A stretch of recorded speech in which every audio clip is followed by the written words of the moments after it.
Secretary कोचहरू है। र आज चाहिँ हाम्रो यहाँबाट नेसनल्सको लागि चाहिँ 3 जना हाम्रो प्लेयर्सहरू सेलेक्ट भएको छ, जसमा फेरि एकजना छ निकी लमु भोटिया, एउटा हाम्रो छ प्रियङ्का तिरुवा र अर्को चाहिँ हाम्रो छ सोलोमी खाती, जो नेपाली जो रायपुर छत्तीसगढमा हुँदैछ त्यसको नेसनलमा। यो पनि एउटा सेलेक्सन हो जो तपाईँको वर्ल्ड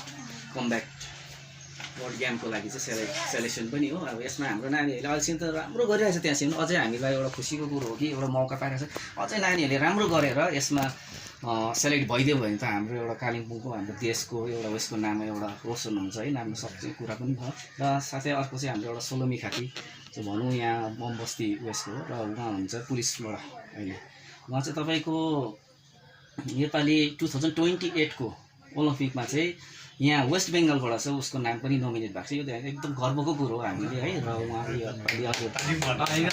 वेस्टमा तपाईँको जुन चाहिँ यो नेसनल्समा एउटा उनीहरूको फाइनल सेलेक्सन हुन्छ, जो चाहिँ हाम्रो पहिला तपाईँको नेसनल बडीले नेसनल जति पनि नेसनल्सले चाहिँ के गरेछन्, एभ्री स्टेटबाट को चाहिँ क्वालिफाई हुने क्षमता भएकोलाई चाहिँ नेसनल्स फेडरेसनले चाहिँ सेलेक्ट गरेको। त्यसमा चाहिँ हाम्रो यो वेस्ट बेङ्गलबाट 3 जनाको नाम नोमिनेट भएको छ।